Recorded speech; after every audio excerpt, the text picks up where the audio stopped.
शौनकादि ऋषि सूत जी से पूछ रहे हैं कि प्रभु दूसरी बार ये कथा किसने किससे कही। सूत जी बताते हैं तुंगभद्रा नदी के तट पर आत्मदेव नामक एक ब्राह्मण रहते थे। भगवान की पूजा पाठ करते, काम अच्छा था, दान धर्म बहुत करते, तो काफी गुण थे उनमें। जब तक सुबह उठने के बाद वो भगवान की पूजा ना कर ले, वो भोजन ना करे। और वहीं पर उनकी पत्नी थी, उसका नाम था धुंधली। और जब तक सुबह उठने के बाद एक दो घर में कले ना करवा दे, वो भोजन ना करे। पर इस पर भी आत्मदेव प्रसन्न था। वो भगवान से यही कहता कि अच्छा है, ऐसी दी है, ऐसी दी है तो आप में लगा हुआ हूं। बहुत अच्छी दी होती तो उसी के पीछे लगा रहता। तो इस पर भी वो प्रसन्न था। उसके जीवन में केवल एक ही दुख, उसे कोई संतान नहीं थी और उसको संतान चाहिए थी। उसने हर रूप से कोशिश करी, सब कुछ कर लिया, पर उसे संतान नहीं हो रही। अंत में वो अपने घर पर एक गौ माता लेकर आता है। उसे लगा गौ माता के जो बछड़ा या बछड़ी होगी उसे अपनी संतान मानकर पाल लूंगा, पर ऐसा दुर्भाग्य कि वो गौ माता भी बांझ निकली। अब उसे लगने लगा मैं मनहूस हूं, मैं जिसे इस घर में लेकर आता हूं उसे संतानें नहीं होती। अब यहां पर एक नकारात्मक विचार आया नहीं। कहते हैं ना कि एक नकारात्मक विचार 100 नकारात्मक विचारों को निमंत्रण देता है। कैसे? और ये काम मनुष्य खुद करता है। एक नकारात्मक विचार उसके अंदर आया नहीं कि आगे के वो खुद ही सोच लेता है कि उसका जीवन कैसे खराब होने वाला है, जबकि वो होने की ना होने की संभावना भी कुछ भी नहीं है। जैसे मान लीजिए एक बच्चा है, उसको कल पेपर देने जाना है, 10वीं के पेपर होंगे, 12वीं के होंगे। तो मान लीजिए कल उसका पेपर है। अब उसके दिमाग में पहला नकारात्मक विचार आया, अगर पेपर अच्छा नहीं गया तो। यहां से उसकी यात्रा शुरू हो रही है। अब उसकी यात्रा सुनिए आप। तो उसके दिमाग में आया कल का पेपर अच्छा नहीं गया तो पास नहीं होंगे, पास नहीं होंगे तो कॉलेज नहीं मिलेगा, कॉलेज नहीं मिली तो डिग्री नहीं मिलेगी, डिग्री नहीं मिली तो नौकरी नहीं मिलेगी, नौकरी नहीं मिली तो शादी नहीं होगी, शादी नहीं हुई तो परिवार नहीं होगा, परिवार नहीं हुआ तो समाज क्या कहेगा। कहां कल पेपर देना है, इसने शादी बच्चे तक के, जबकि इन सब के होने की संभावना ना के बराबर है। उसको कुछ नहीं पता, पर एक नकारात्मक विचार 100 नकारात्मक विचारों को निमंत्रण देता है। तो यहां एक ही नकारात्मक विचार उसके मन में आया कि मैं मनहूस हूं, मैं जिसे इस घर में लाता हूं उसे संतानें नहीं होती। अब वो नकारात्मकता इतनी फैलती गई कि अंत में उसने फैसला लिया कि ऐसे जीवन का फायदा क्या, वो आत्महत्या करने जा रहा है।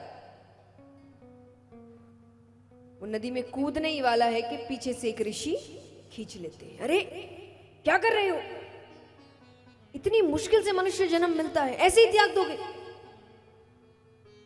वो रोने लगा।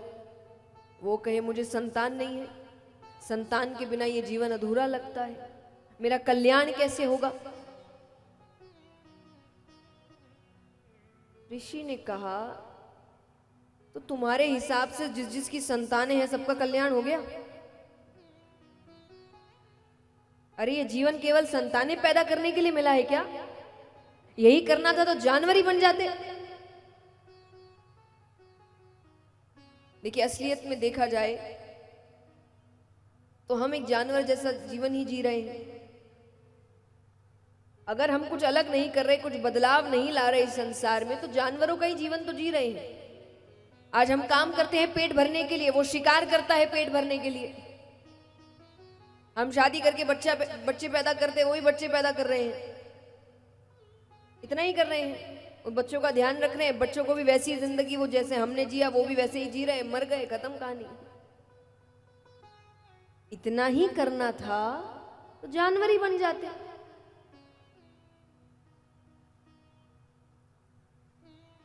ऋषि बहुत समझाते हैं पर दुख में ज्ञान की बातें समझ नहीं आती। वो रोने लगा। वो कहे मैं आपकी हर बात मानने को तैयार हूं लेकिन मुझे संतान चाहिए। मुझे आप कोई भी आशीर्वाद दीजिए पर मुझे एक संतान, सिर्फ एक, मैं उससे ज्यादा भी नहीं मांगता, सिर्फ एक संतान। उनको दया आ गई तो उन्होंने एक फल दिया, कहा अपनी पत्नी को खिला देना।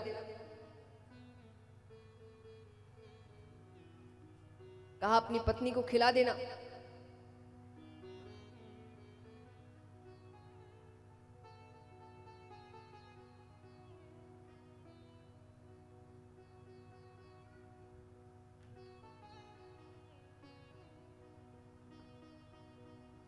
तो उन्होंने फल दिया, पत्नी को खिला देना। वो लेकर चले गए।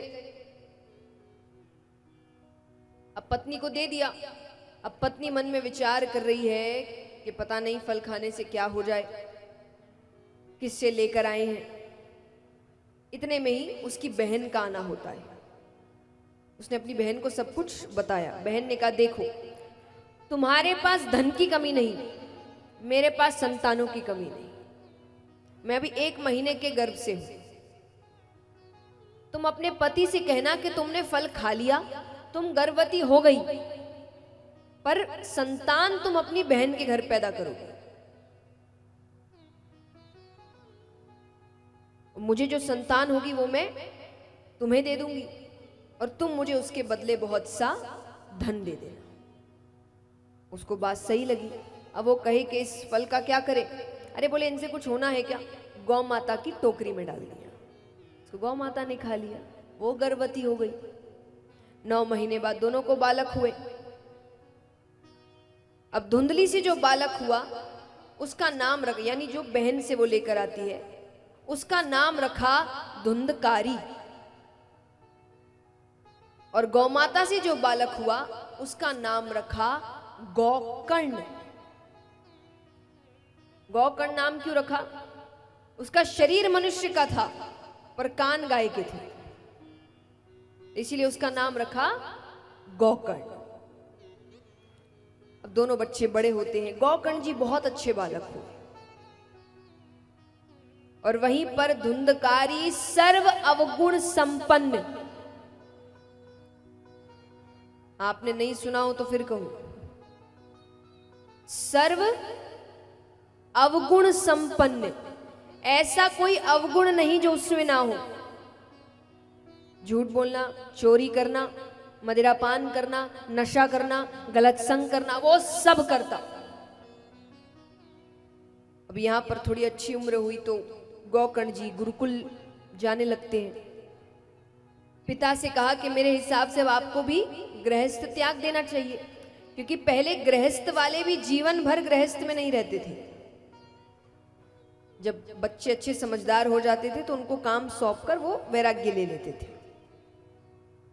तो उन्होंने कहा कि मेरे हिसाब से आपको भी अब गृहस्थ त्याग देना चाहिए। तो पिताजी भी वन की ओर चले गए, वैराग्य ले लिया। अब घर में केवल पत्नी और धुंधकारी। अब वो नशा करता था।